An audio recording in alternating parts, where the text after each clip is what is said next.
What it is, everybody? Thanks for tuning back into another episode here on the Speedbug channel. Well, y'all have probably asked for it. I read a lot of my comments, and I'm not just targeting one person. I'm talking to a lot of you guys, and y'all wanted me to do it, so I'm gonna do it. The Gsxr versus the BMW. In my personal opinion on what I think which bike is better or does better. Now, I will tell you this. Each bike does a lot of things better, and each bike does a lot of things better than the other. Each bike does some things shittier than the other. And I'm gonna cover that, and not in like a 20-minute video or stuff like that, but no riding or anything in this video, excuse me, and we have to just talk about some of the things that I've already observed about having this bike now for about 2 weeks. Now, keep in mind, my Gsxr is a little bit modded, and don't get me wrong, this one's gonna get there too, but I'm not having so much of a biased opinion on this bike because it still kind of isn't unlocked and it isn't modded. So I'm taking it kind of with a grain of salt, and I please, for the ones that are listening and watching, understand that I'm viewing this bike as if I did this bike up completely like how I did the Gsxr, and it's all done, you know, with the pipes and the tune and everything exactly how I want it. So I want to start off by saying, just observing it and riding, I can picture this. I know what my 15 was like outgoing. This one, sure, yes, is better, as you saw in the other videos. As I said, is it worth upgrading? I've answered a lot yes in those areas, and also a lot no in some other areas. Ultimately, you had to be the deciding factor. Coming from the 15, if it's your only bike, it's kind of a tough choice iffy on some other things. If you have the means to upgrade from another bike, of course, yes. But if you haven't seen that video, make sure you check that one out. But I want to touch base with you guys on the two kings behind me, which I feel are the two king and the most badass sport bikes currently on the market right now. Now, I don't want to count the ZX-10R out. It is cool. The Ducati V4, it looks great, but too bad it won't even make it long enough to get to the repair shop. So, long story short, which bike is better? Well, to be honest with you, I really don't think either one is completely better, and I still am going to follow suit in a lot of the things that I said when I rated all my bikes, when I still had all the Ducatis, on which two bikes are kind of at the top. And when I had my black BMW, I put the BMW as number 1 and the Gsxr as number 2. So I still really actually kind of feel that way. Solely because, yes, this bike has all the tech, and if you're looking at it from a short, single point of view, when just only at one motorcycle, meaning not having multiple motorcycles, it still, I think, is going to be the all-around best bike. Given the fact that the M seat, it's not myself, that other individuals that have actually owned this bike, still says the seat sucks, but the suspension really does help it out a lot. Again, when they release the comfort seat or the non-N version seat for this bike in the US, you best believe that shit is coming off, because my ass ain't trying to feel that hard-ass piece of wood. Now, I'm not saying it's going to be comfortable like this bike, but I will say this, that always gives this bike brownie points for how it comes from the factory. After you tweak on the suspension and stuff like that a little bit, you get to really dial it in. I personally think it comes actually a little soft from the factory, and I'm only about 160 pounds, so the individuals that actually weigh more than me, it has a little bit more bounce to it, and you're going to want to stiffen it up maybe a tad a little bit more. But I only went up about a half a click or so, and it really sorted the bike and the chassis out.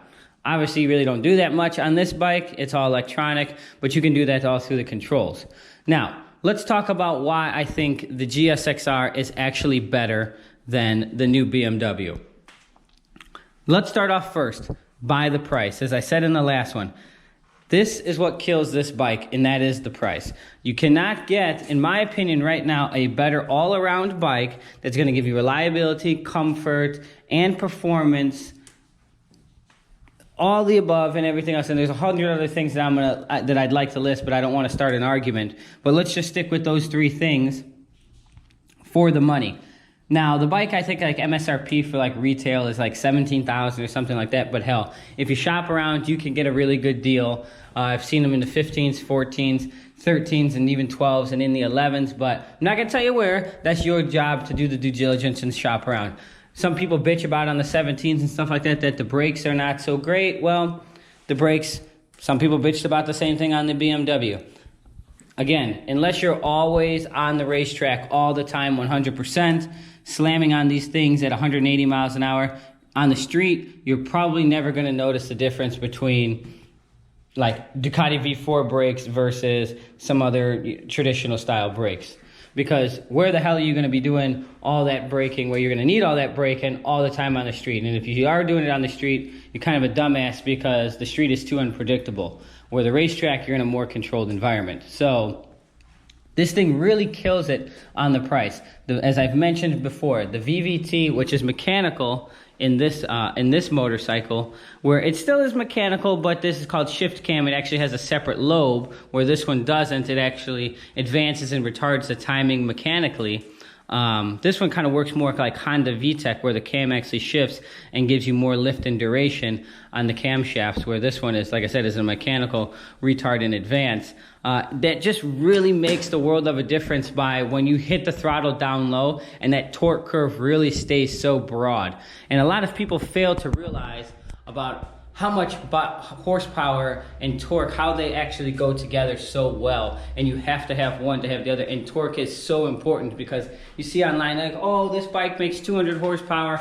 Oh, this bike makes 195 horsepower. It's not faster, this, that. And I said, and you always have to ask, what's the torque? What's the torque reading? I want to see the torque curve because the torque curve is very important. If my bike makes 200 horsepower and makes 10 foot-pounds of torque, and the other one makes 50 and 150 horsepower, well, the other one's going to win because torque is an actual measurable force, where horsepower is a mathematical, calculated, man-made, made-up number. It's a bullshit number. It's just how long you can actually do work for.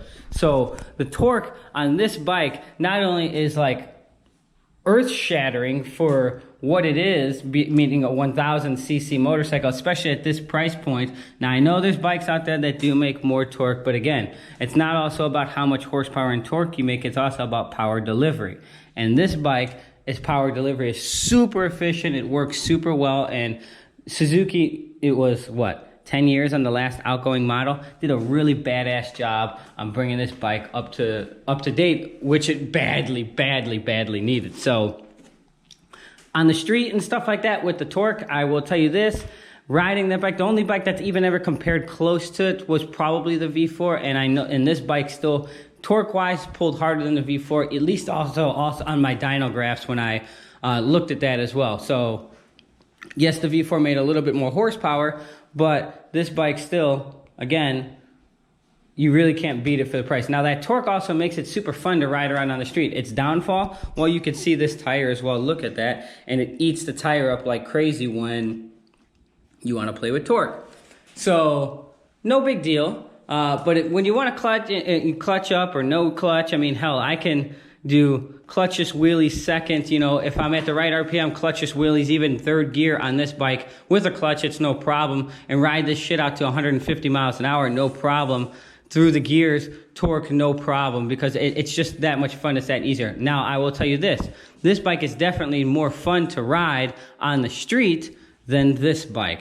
Now, you kind of ask why I'm saying that, and I said the same thing when I had my other bike, my black one, when it was sitting over there.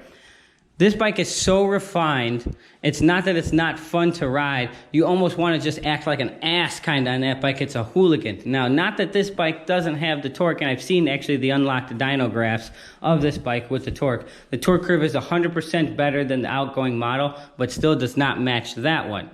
And I mentioned that the power is so linear on the 15, and this is obviously makes more power and more torque, and this one will make more horsepower than that bike, but that bike will make more torque. So riding around on the street when you're going and just cruising with your boys and you just want to do that quick rapid acceleration from like 8 to 10 or 12,000 RPM and you just want to have that feeling on your handlebars, pull back, well, this bike isn't going to give you that same feeling that the Gsxr is going to give you. Now, let's focus here on the BMW because I know you guys are thinking I'm ripping my new BMW apart. But if I am, I don't care because I'll tell you if this bike sucks just like the V4 did, and I'll sell that piece of shit. And just if this one's a piece of shit, I'm going to sell this piece of shit too. But so far it's not. That's why it's still here. So, again, This bike is so refined, and a lot of the new features with like the display, the Bluetooth, the navigation, the whatever it's called, the BMW, control wheel or whatever the hell it's called. I forget the actual BMW name. The menu modes, again, the electronic suspension. That's again what makes this bike so great. But given the price point, where it's also at least $10,000 more than the Suzuki over there in the corner. So you have to kind of take it with a grain of salt. What also is a little bit better now on this newer model is I do think that the dual headlights are a little bit better than the single headlights in the front, meaning just the output, not the color or anything like that. As far as the way the bike is just, again, more refined, less vibration, the way the swing arm works, those are some of the things that I do find a little bit better. I don't think that necessarily the riding position or anything is better. I do think the quick shifter is better still on the Suzuki. I do think the brakes are better on the BMW. So again, they both have their pros and their cons. Now, here's the big question that I know you guys are waiting to ask and to say, hey, which bike is faster? Well, it's really going to depend on the rider, and it's going to come down to, I can guarantee you probably within a second or so on the racetrack. The Gsxr is no slouch to any racetrack. The new one, the modded one, or anything like that. Nonetheless, the Beamer wasn't, but the outgoing Beamer was a little bit heavier. So this one is about 30 pounds lighter, so it is going to make a big difference when it's coming in and going out of those corners, sweeping those apexes when you're dragging those knees. So now it's going to definitely give the CBRs and the ZX10s and stuff like that and the Ducatis a little bit more run for its money. However, as I mentioned in my other video, even my modded BMW before that made well over 200 wheel, it didn't chew up the tire like how the Gsxr did because it doesn't have the torque. But get that bike in the open and get that thing going, the horsepower just wheels it in. And my BMW, my last one, my black one, did have a higher top end, not just due to sprockets or anything like that, but once it gets into that higher RPM, you could really hear and feel that bike really start to make the more power than the Gsxr does. But then you're down low and you have those swoopers and stuff like that, and when you need to hard accelerate out of those corners, I will tell you this, that the Gsxr really did have the BMW beat. So on the street and stuff like that, when you're dicking around and clowning around, being a hooligan and stuff like that, and obviously the comfort for right now, because I don't have a comfort seat yet, at least here in the United States, but let's just say I did, and I would still pick this bike to probably dick around and fool around more on the street. This bike, if I didn't have that bike, this would still be my go-to bike to get. If I had only one bike to pick, it would still be the S1000RR since that had come out because this bike wasn't out at the time when I always had all my previous Gsxrs. The BMW just wasn't out yet. So if this was never out or created, then hands down it would be this bike, especially for the money. You can't beat it. But if you have to not factor in money and everything, you do get a whole lot more bike, the quick shifter, everything, like I said, the refinement, the engine and everything like that, the digital goodies that you do get, the cruise control, the heated grips, all that jazz, the launch control. It really does come into play, and you really see where the bike shines. Another topic that I really want to touch on is, you're gonna ask, well, is it worth the money and is it worth the upgrade? Well, I said this in my last video on the outgoing model, and I said, if you could afford, let's just say that's 15 and the BMW is 25, 30, whatever, depending on the options that you get. I didn't really feel that the bike was worth the extra money for what you're actually getting, given what was out. Now, that's also because the Gsxr had come a long way from the outgoing generation from when the previous BMW was around. Now that the new BMW is out, and we'll just say that joke over there is 15, and I paid MSRP for this bike, so is it worth the extra jump to get this bike? Well, I will say yes. And yes, it is worth it because now with computers and technology and stuff like that, it is a little bit better than the outgoing model. Now you actually really do get some special shit with this bike, not that you didn't in the other ones, that really make this bike just that much more exclusive. And once you start to customize it to your liking and stuff like that, which mine's coming soon, you know, when you put your pipe, the pipe that you like on it, maybe you change your mirrors or keep your mirrors, your windscreens and stuff like that. Whatever it is that you like when you have your bike, it really starts to even make the bike ride and feel better. Again, this bike does so many things better than the Gsxr and so many other categories as far as like the ride, when you're riding it in road mode, and the adoption, the adoption of the suspension, how it hugs the road and becomes so soft. I can only imagine how it's going to be if I had the Gsxr seat on here and how much more comfortable this bike would be. The one thing I will say about this bike as opposed to the outgoing model, this bike with this new suspension is way more comfortable than the outgoing model. So you will appreciate this if you do upgrade from the outgoing model. Now, don't get me wrong, the outgoing model is still a bad bitch, and I definitely don't say, you know, toss that joker by the wayside, but I will say this, you will be impressed either way. If you buy, coming from another bike to the previous generation BMW, even to this one, you will be impressed either way. So you ultimately have to make the decision on which bike is better and which bike is faster. It kind of really depends on what you want to do with the motorcycle. And I think then once you figure out what it is that you're trying to do with the bike, then it's going to kind of tailor it to what it is that you really want to ride. But either way, I will tell you this, you can't go wrong. If the money's not in your favor, I will say this, that right there, 100% is going to be the best bang for your buck, and you will not be disappointed. A lot of people just don't buy it because they don't like the front or the single headlight. I'm telling you, get over it, ride it, and you'll understand and you'll see. Not everything is about looks, as those Ducatis are so super pretty. I know, I love it, I got bit by it, but I'm done with that bullshit. And it's more about the comfort, the ride, the all around. I don't want to spend my time in the shop. I don't want to spend my time working on them and fixing them, even though I do enjoy it. But again, why do that when I can just be out riding it and enjoying it? And if I have to maintenance it every now and then or every couple thousand miles, that's fine, but not all the damn time. And I never really had issues or anything with this bike, nor my black one. And I'm sure I won't have many issues with this one because BMW didn't come to play in second place. So you already know how it is. And if money is not an issue, then by all means, get the baddest bitch you can. So that's my synopsis. I hope that helps you guys a little bit. You kind of wanted the versus, a race and stuff like that of me topping it out and doing all that. Definitely will come soon. I just have to obviously get it unlocked and stuff like that. But I'm like 99% positive my outcome or anything is not going to change. Like I said, I've seen it. I know what it's like. I know what it's like to ride a bike with way more power than any of these. So I know what to feel. So I'm not expecting to feel any power or torque like a turbo booster or anything like that. But it's going to be awesome. It's going to be interesting. And I think the VVT, or excuse me, not the VVT, the shift cam technology in this bike is really going to help to wake this bike up and give it the extra torque that this bike really needed to really make it come alive and make it a little bit more fun to ride on the street. But I will tell you this, that mechanical VVT in this bike is awesome. It's something else. And I wouldn't stress it so heavily if I really didn't like it. And you guys know, if I didn't like no shit, I'd be like, look, this is some shit. Don't buy it.